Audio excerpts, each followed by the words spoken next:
Hello there, this is Todd from the Scoundrel's Cantina, and welcome to another video. In this video, we'll be going over all Imperial trooper types from the Mandalorian series. Since the Mandalorian has a lot of troopers that have been seen before in other parts of Star Wars, we will only briefly fly over them simply to make this list complete. We will also tie this with the expanded universe, as is the way me and Luke the Scoundrel do things here. So anyway, let's begin.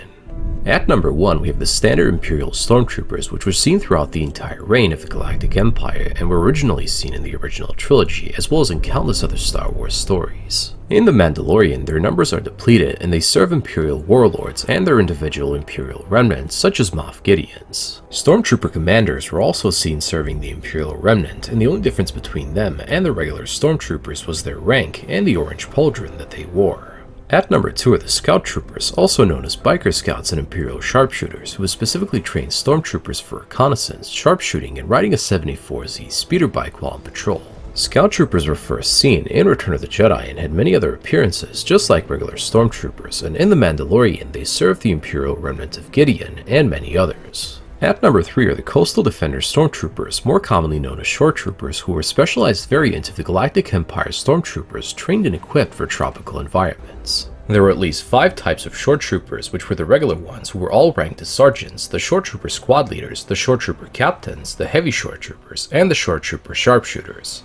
These guys were originally seen in Rogue One: A Star Wars Story, for which they were designed, and the same applies for them in The Mandalorian as for the first 2 numbers. At number 4 we have the Death Troopers, which were an elite variant of the Empire's Stormtroopers, cybernetically enhanced and designed for stealth, espionage, and lethality. They were operating under Imperial intelligence and served as bodyguards for significant Imperial officers, as well as Special Assignment Commandos. They were originally seen in Rogue One: A Star Wars Story, and in The Mandalorian are seen serving Moff Gideon. At number 5 are the Imperial Weapons Technicians, also known as Imperial Gunners or Death Star Gunners, who were seen in Star Wars: A New Hope for the first time. They were elite gunners that possessed the expertise to operate powerful weapons such as turbo lasers and many others, including the Death Star Super Laser. In The Mandalorian, they were stationed at the Imperial Remnant's bases and other facilities. At number 6 we have the Incinerator Stormtroopers, who were a specialized class of Stormtroopers, most of which were clones of humans who were intentionally raised to be turned into psychopathic pyromaniacs with the intention of burning everything.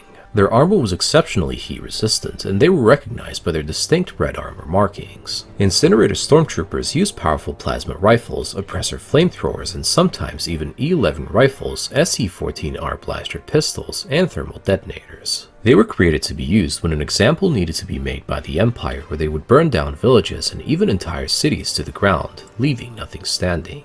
These guys were originally created for the Star Wars The Force Unleashed game and are not to be mixed up with another variant known as the Flame Troopers, which were used to defend Imperial facilities against native fauna and assault enemy positions. They were originally seen and designed for the Star Wars The Force Unleashed game, where they fought against Darth Vader's secret apprentice Starkiller, aka Galen Marek. In The Mandalorian, they are slightly differently equipped and are used by the Imperial Remnant for combat purposes due to their depleted resources. At number 7 are the Mortar Stormtroopers, which were troopers specialized in mortar weaponry and were recognized by their yellow armor markings, pauldron, and military backpack. Their yellow markings were identical to that of the Incinerator Stormtroopers. They are the first seen Imperial Trooper variant that was designed for the Mandalorian series, but story-wise they were a part of the Galactic Empire during its reign. At number 8 we have the Imperial Combat Assault Transport Pilots, also known as the Juggernaut Pilots, which were an Imperial Combat Driver variant.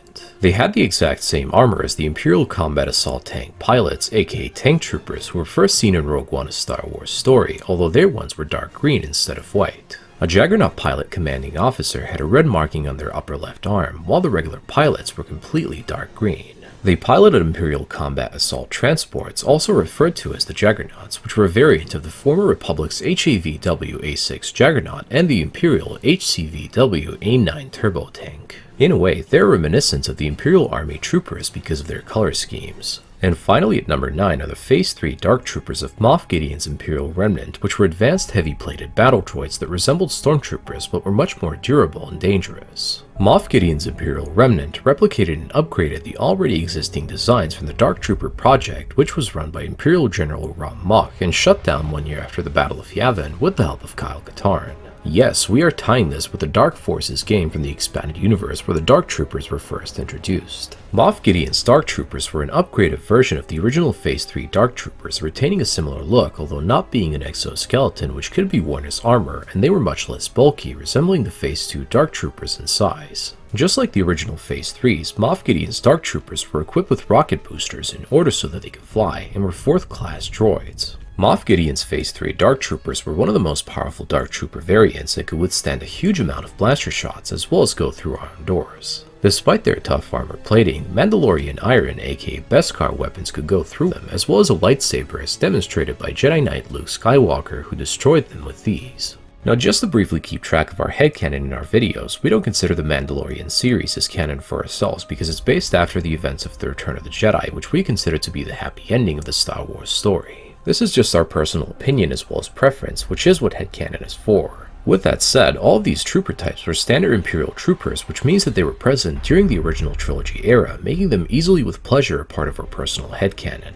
By the way, this doesn't at all mean that we don't like The Mandalorian for what it is as well as the EU, but far from it. Anyway guys, this is it on the video, and we hope you all enjoyed it and learned something new about the vast galaxy of Star Wars. If you enjoy our content, make sure to check out our second lore channel, The Crossroads Inn, and if you want to watch more videos like this one, the links to the playlist of our other Star Wars stories and videos will be down below. Also, if you want to support this channel, hit that subscribe button for more videos like this one, and remember guys, God is awesome, may the Force be with you always, and we'll see you in another video. You Rebel Scum. This party's over.